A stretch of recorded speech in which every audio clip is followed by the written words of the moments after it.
Greetings Captains, Gunship here. This is a naval review of 2021. With the first major update we got the SMS Kaiser.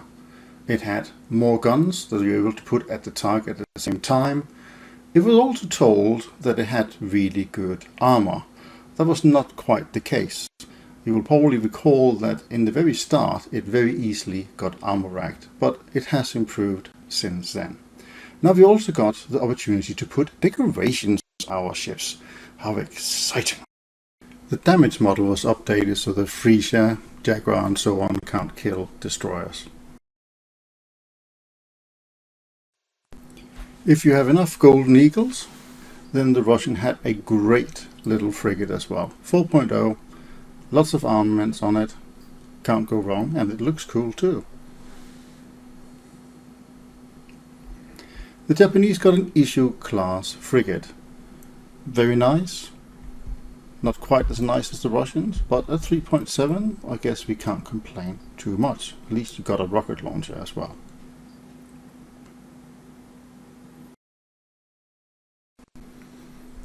Guardian gave us HMS Blackpool, and I think this is a case of the good old British drinking too much tea, because you can't even fire the main gun straight over the bow of the ship. You have to turn your side, so I'm not particularly pleased about this one. The Italians are no better off. They were given a light cruiser, not the battleship that they actually really wanted. In June we get a second major update to the game Red Skies, and for naval you're getting a great coastal map in the sunken city. Very many places for ships to hide, duck and dive out of cover. And if you play coastal, you will definitely like this map, and I think it has been a success. Kind of a bit of a shame there isn't a bigger version of it. The Italians can finally celebrate. They get the Dancer battleship, similar in looks to the Poltava Maria. Not quite as good sap ammunition, unfortunately, but otherwise a great ship. And the US can rejoice. They no longer just have to make do with the North Dakota. Wyoming is now on the scene, and it's a lot easier to put the guns on target, and also we get the shuttle chase camera. The US gets a great little gunboat to their collection. The Germans get the VS-8 mine layer, and actually very useful now that mines can last for 15 minutes. I've seen that being used to some success. The good old Russians get another little destroyer to their collection. This is also a very handsome boat. And finally the British makes up for their mistakes and sort themselves out. Now we have the Leopard. This is much better than the previous incarnation, with turrets both front and back, and we can actually shoot over the bow this time. Rejoice! The last 2 weekends of July we were blessed by the snail. We finally got what we've been asking for since Christmas. Naval Enduring Confrontation. First we played on the Saipan map, and after some modifications we had an even better version on the Malta map playing again. It was great. Unfortunately we never had it since then, and I really hope that Guardian takes this forward and do something about it. It is unbelievable that we can't get this game mode as a permanent mode, or at least every 2 weeks or something like that. In the start of September we now have the third major update, Direct Hit. What is specific or special about that from Naval's point of view is that water is now a real object, whatever that means. Well, what it means is that explosions like shells hitting water and so on can now better be detected. They've also clearly had a little watch of hell let loose, and explosions, fires, etc. are now much bigger and better than ever before. We also get the fire control system, or artillery directors, in the game, and they have been controversial, but overall I think it is an improvement to the overall gameplay. That is not to say that it's not some modification changes, updates that needs to be done to that system, but I think it was better than what we had before and maybe more engaging for the players to use. The naval highlight for this update is definitely the new Russian battleship, the Paris Kommuna. Improving on the already impressive fire performance of the Maria and the Poltava, it has a slightly faster reload time, has good secondaries, and it has very good AA as well. It has been a real game changer. The USS Pittsburgh also into the scene, a good all-round cruiser with some really good secondary AA guns. Maybe this cruise should just have had a little bit more time in the limelight before all the battleships came out. Direct hit had also many other ships, starting with the US frigate at rank 5, the USS Hockenheim. Germany gets an excellent little subchaser called the M17. It's very similar to the M802 premium ship, and that is pretty much feared both in terms of firepower and performance. We also get the Karlsruhe, which again is a light cruiser from the Germans. It's a premium, and if you already happen to have the Prince Eugen, then there will be a very nice combination to run with. The Japanese Navy gets the Yubari. I haven't played that ship myself, but from squad mates I've been told it's not all that good, which is a shame because it does look very nice indeed. The Oba is a good addition to the Japanese Navy. It's basically a better version of the Furutaka, and it gives another ship in the 5.7 lineup that you may play with the Japanese ships. The Russians also get a great little premium destroyer at 4.7 BR. Please note the 60 mines. If you want to defend the D point, I think this is the ship to get. The British get an upgraded version of the Peacock. You now basically have some more turrets for AA protection, some 2x20 mils and 4x 7.92s. Yeah, a great little ship and excellent for any lineup. Britain also get the Fairmile H. It looks like a terrible contraption, a box on water. It was definitely not designed by the Italians. I have no idea about the performance, but at battle rating 2.3 it might be okay.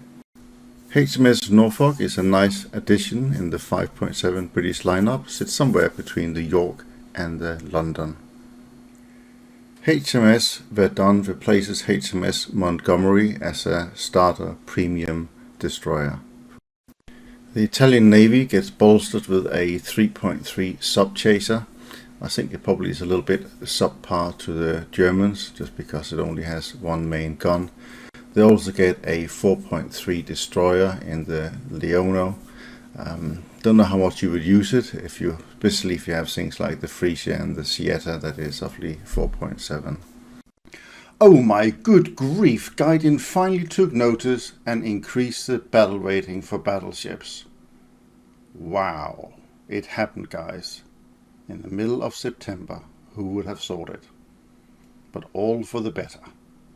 The fourth major update, groundbreaking, arrived at the end of October.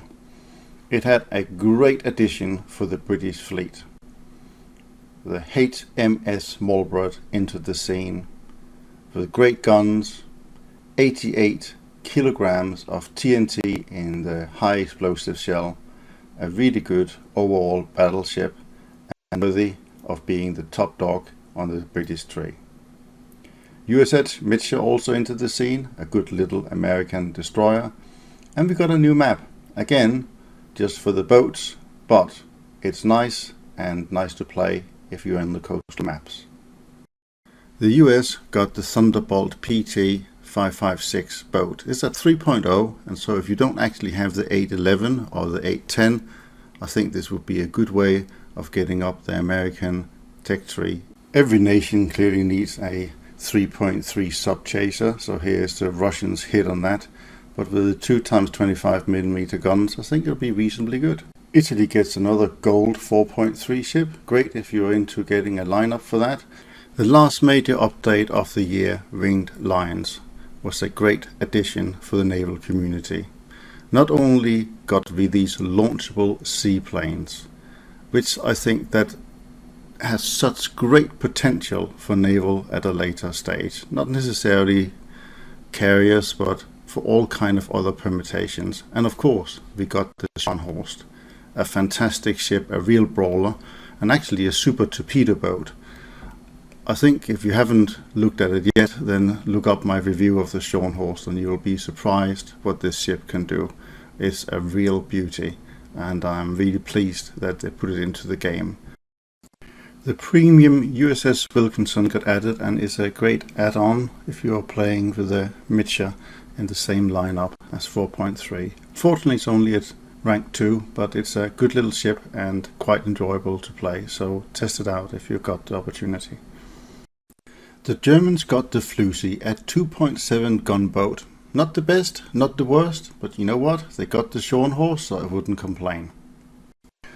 Russia has a new light cruiser, premium ship, 5.3 battle rating. It's the only ship at that BR, but it awfully fits just underneath the 5.7 BR, which if you don't want to play against battleships are probably the highest you can go.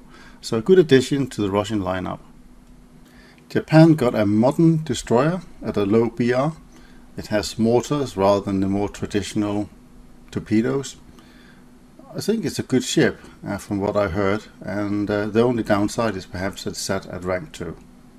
Italy got a nice new cruiser added to their lineup. It's another 5.3 cruiser, but that's essential when you're trying to grind for that battleship, and it will probably keep you out of high-end battles too. Nice ship, good addition, and Italy needed it. So looking back at 2021 Naval, Gaiden did an awful lot right. We got a nice selection of new battleships. Yes, I know that plenty of us are waiting for bigger and better, but it was good to get the ones we did. We also get a lot of other ships and boats to fill out the ranks, and I think that is significant. There seemed to be at least some investment into naval, even if we all know that it's the least played mode in War Thunder. I particularly like that we had the artillery directors. Yes, it's not perfect, the fire control system, but I think it's much better than what we had before. I think they finally listened to us and gave us the increase in battle rating that we all have been waiting for, or discussed or shouted about on the forums. The only place they didn't quite deliver, in my humble opinion, was on enduring confrontation. We had it a couple of times. There is pages and pages on the forums about how we would love to have it back. So I think when it comes to game mode and how far the battleships spawn from each other on the map, sometimes very, very close, and it's a bit of a slugfest when you are spawning on Norway or African coast and there's only like 9 kilometers to the other ship on the other side. It doesn't really seem that there's much tactics involved in it, rather than just shooting from the hip and hoping and praying for the best. So there's definitely room for improvement, but there's a lot to be happy and grateful for. And I think when you look back at this video and just a look at my own editing of this video, there is so many small segments in there that actually we had a lot of good stuff. And I can't wait to see what they bring out in the future. But that's for another video. Bye for now.